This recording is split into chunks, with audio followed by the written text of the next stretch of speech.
Y nosotros sí, ahora con Mari estamos encantados porque lo recibimos 2 veces por mes. Nos gustaría que estuviera todos los días acá, pero está con nosotros nuestro querido Andrés Riesnik. Aquí está, ¿eh?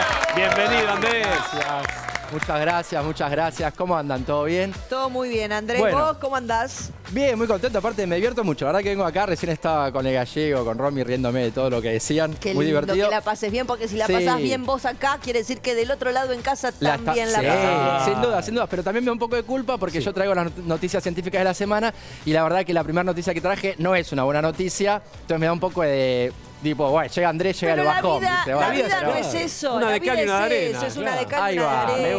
gusta. Equilibrio, Se sube, sabiduría. se baja. ¿Con Me qué gusta. arrancamos, Andrés? Me gusta. Bueno, la primera noticia es que se publicó el informe anual de la Organización Meteorológica Mundial en la Conferencia de las Naciones Unidas sobre el Cambio Climático, de la cual se habló mucho esta semana porque estuvo Alberto Fernández, la COP26, ¿no? Hizo varios anuncios. Pero este informe, que fue presentado por el secretario general de la ONU, Antonio Guterres, es un informe muy preocupante porque es un informe elaborado por todos los servicios meteorológicos de todo el mundo. Que, dicho sea de paso, yo charlé mucho sobre esto con nuestra columnista de meteorología en la Liga de la Ciencia, que es Cindy Fernández, le mando un beso, y ella me decía algo súper interesante, que es que la meteorología, por sus características, es una de las ciencias más colaborativas del mundo. Los científicos de todo el mundo y científicas colaboran, porque, ¿se acuerdan aquello? Lo hemos hablado acá, del efecto mariposa. Sí. El hecho de que el aleteo de una mariposa en África puede provocar un huracán en Estados Unidos, Total, por sí. ejemplo. Entonces, para poder prever el clima, el tiempo, vos necesitas tener datos de todo el mundo. Entonces, los servicios meteorológicos de todo el mundo colaboran mucho. Es una ciencia muy colaborativa y este informe, que es elaborado por los servicios de meteorología de todo el mundo, ha usado palabras muy graves. Por ejemplo, dicen, el clima entra en territorio desconocido, el planeta está cambiando ante nuestros ojos, se están destruyendo ecosistemas y comunidades en todo el mundo, y afirma que los últimos 7 años, del 2015 al 2021, van a ser los años más calurosos, más cálidos de la historia del planeta desde que se comenzó a registrar en el siglo XIX. Así que algo... O sea, desde el siglo XIX a esta fecha, del 2015 a esta fecha, son los años más calurosos. Más Del Los 2017. 7. Del 2017 al 2021. No, del 2015. del 2015 al 2021 pasaron 7 años, ¿no? Incluyendo 15 y Son los 21. 7 años más calurosos. Sí, son los 7 años más De calurosos. los 2 últimos siglos. De los de los 3 dos, últimos sí, de los, siglos. sí, de los, últimos de los siglos. 2 y medio. Y eso, Ponele. eso quiere decir Sí, que entonces sí. lo que nos espera es peor, Bueno, exactamente. Bueno, ¿no? Si no hacen nada. si no No quiero hacemos ser nada, apocalíptica, pero sí. Sí, pero Medio- si los últimos, Sí, ¿no? sí, lamentablemente sí. El informe habla de incendios, de sequías y de inundaciones cada vez más frecuentes en todo el mundo. La verdad que para quienes venimos siguiendo el asunto, esto no es sorprendente en el fondo, porque este año hubo... a ¿Tiene mitad que de ver año- con la mano humana todo esto? Exacto, eso, Maru, justamente. Mira, este año, a mitad de año, hubo un informe del panel intergubernamental para el cambio climático de la ONU, que hace informes cada 7 u 8 años. Hay expertos de todo el mundo. Yo entrevisté a una de las científicas argentinas que participó en ese informe, se llama Ana Sorasen, ella es del CONICET. Y ella ya me había dicho en esa entrevista que este informe por primera vez establece, más allá de toda duda razonable, gracias a los nuevos avances en la computación y en los modelos que se crean sobre el clima, establece que realmente el aumento de la temperatura que se está observando es antropogénico, quiere decir, es causado por la actividad humana. Pará, pero yo te quiero hacer un ítem acá. Sí. Está claro, nosotros todos sabemos que las grandes empresas contaminan y todo. Pero hay algo que cada individuo puede hacer, porque también, digo, está bárbaro. Las empresas Sí. se reúnen y tomarán decisiones a lo grande, pero nosotros también podemos hacer cosas. Yo creo que sí, es un debate muy interesante ese, porque ciertas personas, me acuerdo, estaba Sergio, que tenía un programa acá, que una vez lo entrevisté y decía, tiene un libro llamado El Hombre Verde, un poco en analogía al hombre nuevo, el Che Guevara, pero bueno, él dice El Hombre Verde y critica un poco esta idea de que el cambio climático lo vamos a revertir con la acción individual de nosotros y que se trate de políticas de Estado. De todas formas, hay que decir, yo creo, Gaby, sí que es verdad que nosotros podemos influir con nuestras compras. Yo estoy muy a favor en general de lo que se llama consumo consciente, ¿no? Sí. Entre dos opciones equivalentes que vos podés comprar, ¿por qué no comprarla de menor impacto climático, por Claro. ejemplo? Entonces, eso me parece bien. Ese es el granito de arena Es que un uno granito de puede arena, aportar. claro, pero como claro. decís, se necesitan políticas de Estado a nivel mundial Claro, para claro. frenar este impacto Exacto. Y que tal vez pareciera irreversible. parece Es irreversible. irreversible. ¿Te acordás que nosotros hablamos una vez acá con un científico Sí, que sí, estaba en Estados exactamente, Unidos, que vos lo exactamente. trajiste, Sí, sí, y sí, dijo sí. que, o Sí. sea, se puede achicar un poco la cantidad Sí. el aumento del clima, pero, Exacto, pero exacto. que Sí, vamos ya a está. algo peor, Sí, digamos. de hecho, este informe del IPCC que se publicó a mediados de año dice lo siguiente. El Acuerdo de París en 2016 había establecido como objetivo tratar de que la temperatura no aumente más de 2 grados en las próximas décadas e idealmente no más de 1,5 grados. ¿Qué nos dice este informe? Que bueno, que ya esto, lo de que no sea más de 1,5 grados ya no lo vamos a lograr. En los próximos 20 años, por más que hoy paremos toda la emisión de gases de efecto invernadero, por más que hagamos políticas radicales a favor del planeta, de todas formas no hay dudas de que en los próximos 20 años vamos a aumentar 1,5 grados la temperatura promedio del planeta. Lo que quiere decir, por ejemplo, para que se den una idea, que en nuestro país los glaciares del sur de la Patagonia van a desaparecer 1/3. Y eso ya es inevitable. O sea, con suerte, si establecemos políticas públicas correctas y un comportamiento individual correcto, sobre todo creo que a través del voto en realidad, pero bueno, un comportamiento individual correcto, si hacemos eso vamos a lograr mantener 2/3 de nuestros glaciares. Si no lo hacemos, probablemente vamos a perder más que esos 2/3 de los glaciares. Claro. Entonces digo, para quienes venimos siguiendo el asunto, no es sorprendente, es importante notar esto. Ya no hay dudas de que el cambio climático es producto de la actividad humana. Antes se podría sospechar que era, por ejemplo, cosas que analizaron en este último informe. Podría ser la actividad del sol, que varía. Podría ser la actividad volcánica, que varía. Bueno, ya quedó clarísimo que no es eso, que es la actividad humana lo que está provocando el cambio. Porque déjame mencionar el spot que se conoció con la entrada del dinosaurio ahí a la ONU para decirle, no sean ustedes los propios responsables de su propia extinción. Exacto. Haciendo un poco referencia a la extinción de los dinosaurios. Sí, porque el aumento, o sea, vamos a ser nosotros los responsables de que la raza humana desaparezca. Sí, o por lo menos que la civilización tal como la conocemos no exista más, ¿no? Sí. O que nos tengamos que ir a otro planeta. Catástrofes. O sea, ya estamos viendo, ¿no? Catástrofes que antes no había, de inundaciones, incendios. Ahí atrás. Sí, eso ya lo estamos viendo en la Argentina. Los incendios que estamos viendo también tienen mucho que ver con todo esto. Y la ciencia, pero Andrés está bien, ¿la ciencia qué propone entonces? Porque digo, bueno, la ciencia... Está todo bueno decirlo, pero ahora hay que hacer. Sí, digamos, creo que hay dos grandes cosas. Una es lo más rápidamente transformar la matriz energética. Eso tiene que ocurrir lo más rápidamente posible. Y después la ayuda de los países ricos a los pobres, porque es muy fácil decir, ahora sos un país rico, no emitan gases de efecto invernadero, pero vos te desarrollaste emitiendo cantidad de gases. Claro. Entonces tiene que haber transferencia de tecnología, transferencia de recursos para que los países que todavía no se desarrollaron, como algunos otros países, puedan hacerlo. Sin eso es imposible. Escucharte parece un imposible. Es difícil. Decís que los países ricos ayuden a los países más necesitados. La verdad que parece difícil. Lamentablemente suena utópico. Esa por un lado. Otra, el tema de los intereses que hay detrás de cada cosa, ¿no? Que contamina, el tema del petróleo, el tema del fracking que de los cojones, digo, todo eso es tremendo. Bueno, sí, por eso me parece que hay algo importante en la acción individual, en el consumo de cada uno, de ser consciente en su consumo, y algo importante en el voto. A la hora de no votar, por ejemplo, negacionistas que dicen...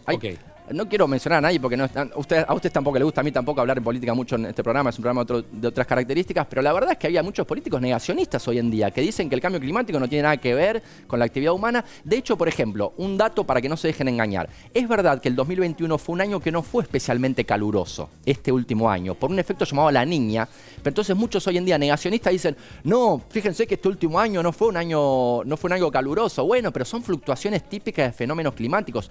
Toda la comunidad científica internacional que se reúne en este tipo de paneles intergubernamentales está de acuerdo en que es antropogénico el cambio climático y hay que hacer algo, ¿no? Andrés, lo del hidrógeno verde, que fue una muy buena noticia, ¿no? Después también está linkeado con esto.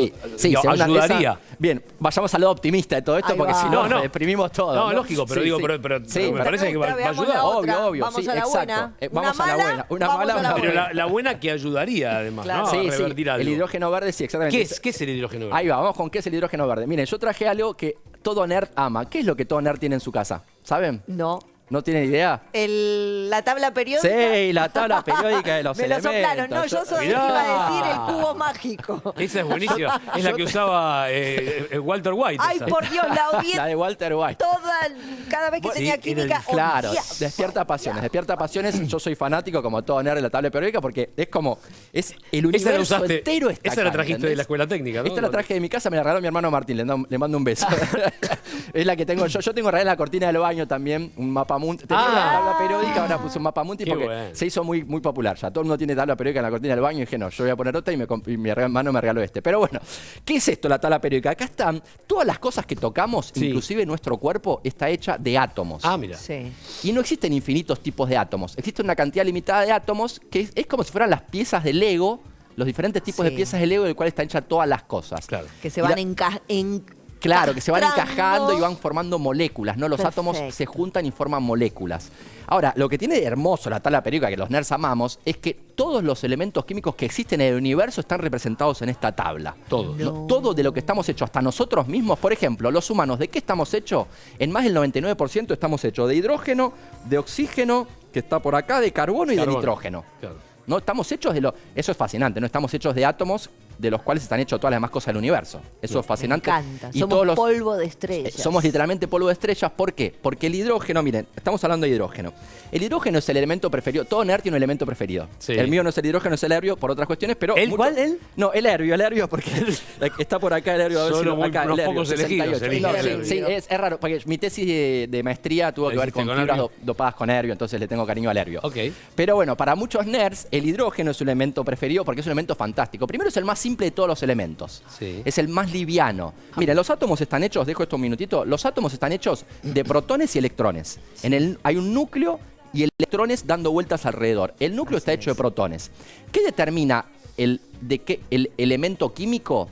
El número de protones en el núcleo. Por ejemplo, el hidrógeno tiene un protón en el núcleo, el oxígeno tiene 8, el carbono tiene 4, el nitrógeno tiene 7. Lo que determina las propiedades de un elemento tiene que ver con la cantidad de protones en su núcleo. Pero, y esto me parece también fascinante, el átomo es fundamentalmente vacío. Para que se den una idea de cómo es el átomo de hidrógeno. Si el átomo de hidrógeno tuviese el tamaño de la cancha de River, ya que hoy hablamos con el gallego de River, si el átomo de hidrógeno tuviese ese tamaño... Ves que todo tiene que ver con todo. Todo tiene que ver con todo. Acá todo está linkeado. Bueno, si el átomo de hidrógeno tuviera el tamaño de la cancha de River, el núcleo del protón, que forma el núcleo del hidrógeno, sería una pelota de fútbol en el centro de la cancha. Y los electrones, el electrón que está dando vueltas alrededor de ese núcleo sería una pelotita de ping-pong dando vueltas en las afueras del estadio. Perfecto, o sea, el átomo es fundamentalmente vacío, ¿no? Y el hidrógeno es es el elemento más presente en el universo. Sí. Digamos, más del 90% de los átomos del universo son de hidrógeno. Sí. Pero en la Tierra está presente también en nuestros cuerpos, en muchos lugares, pero está siempre combinado con otros elementos químicos, como el carbono, el oxígeno. Y la fuente de energía, que en principio es renovable, que es el hidrógeno verde, lo que tiene es que el hidrógeno, al reaccionar con oxígeno, forma agua. Entonces es una fuente verde de energía. Claro. La cuestión es cómo conseguís el H2O, que es el agua. El H2O, ¿Agua potable? Sí. Claro, el agua, el H2O son dos átomos de hidrógeno y uno de oxígeno. El agua está hecho de H2O. De hecho, ¿cómo se consigue el hidrógeno que se usa para combustible? Lo que se hace es pasar una corriente eléctrica por el agua, se llama electrólisis, y eso separa la molécula de agua, la separa en sus elementos fundamentales, que son el hidrógeno y el oxígeno. Entonces, cuando haces electrólisis, es decir, pasás corriente eléctrica por el agua, lográs separar las moléculas del agua y obtenés como producto hidrógeno y oxígeno. Okay. ¿Qué es el hidrógeno verde? Porque este proceso de pasar electricidad por agua es siempre el mismo, pero a veces la electricidad la generás con petróleo y a veces la generás, por ejemplo, con energía limpia, energía eólica. ¿Qué sería esto, digamos? Claro, ahora, ¿qué le vamos a poner? ¿Al auto el hidrógeno, digamos? Puede ser en el auto, puede ser, podría llegar a ser... ¿Combustible? Combustible, sí, es como... ¿Pero líquido? ¿Cómo va a ser? Sí, puede ser líquido, sí. De hecho, ya hay autos de hidrógeno líquido en algunos países. Vas a la estación de servicio y se carga. Hay muchos problemas logísticos que hay que ir solucionando, pero en principio es posible, y más aún si logramos crear hidrógeno de forma verde. Porque cuando hablamos de hidrógeno verde, no es que el hidrógeno sea verde o gris o de otro color. El hidrógeno es siempre el mismo. A lo que nos referimos cuando hablamos de hidrógeno verde es a cómo se consiguió ese hidrógeno. Claro. Cuando es verde es porque se consiguió con energía limpia. Si se consiguió, sería por ejemplo, ecológico, ponele. Lo verde me lleva a lo ecológico. Claro, es más ecológico porque vos porque proviene de lo que quiero preguntarte es, nosotros la electricidad la obtenemos por el tema del petróleo. El petróleo es la combustión del petróleo. Sí. De esta manera, ¿qué sería lo que dijeron del sol, de la energía solar, la energía del eólica? Claro, la energía eólica genera electricidad y esa electricidad la pasás por el agua, generás electrólisis y generás hidrógeno. Entonces fíjate que como para generar la energía eléctrica, la electricidad que pasás por el agua para generar el hidrógeno, usás en vez de gas, por ejemplo, en vez de petróleo, usás energía eólica. Claro. ¿No? Entonces lo que distingue al hidrógeno verde es cómo lo obtuviste. Lo obtuviste a través de procesos limpios, procesos verdes y no a través de petróleo o de gas. Por eso no es que te vas a meter un líquido verde, no es que vamos a llenar el tanque con sino que no, se obtiene. El hidrógeno es hidrógeno. Lo de verde es porque es verde en el sentido que dice Maru, verde en el sentido que es ecológico. Pero el hidrógeno es hidrógeno. También si lo obtuvieras con petróleo y no fuese verde, se dice hidrógeno gris, por ejemplo, también sería el mismo hidrógeno en tu auto. Claro. O sea, no es el momento de ponerlo en tu auto o en donde lo vayas a usar que le decís que es verde. Es en el momento en que lo obtenés. Según cómo lo obtenés, el hidrógeno es verde o es gris. Es gris si lo obtenés a través del petróleo, porque contamina un poco, y es verde si lo obtenés a través de energía eólica o solar, porque no contamina nada. Claro. Y tenés después, cargas tu auto con hidrógeno. ¿Y cuál es el producto del hidrógeno cuando combustiona y genera calor y hace mover el auto? No es dióxido de carbono como la nafta que contamina, sino agua. Correcto. Así que, Andrés, excelente. Qué interesante. Bueno, vamos a hacer todo Hulk con el hidrógeno. Sí, ni hablar. Mira, ojalá que realmente transicionemos hacia una matriz energética nueva y cuidemos el planeta, porque en el fondo lo que estamos haciendo ni que hablar. es cuidarnos. Es cuidar. Sí, estoy pensando en la palabra para no decir una mala palabra. No me sale. A nuestros hijos y nietos tenemos que dejarle un planeta habitable, ¿no? Si no, le estamos como hipotecando el futuro de ellos. Lo veo difícil, pero ojalá que tengamos una chance. Gracias, Andrés. Igual te quedás con nosotros porque hay mucho más. Sí, me quedo. Excelente. Nos vamos a una calle ahora. Dale, abramos la ventanita para que Malcolm nos muestre y nos cuente cómo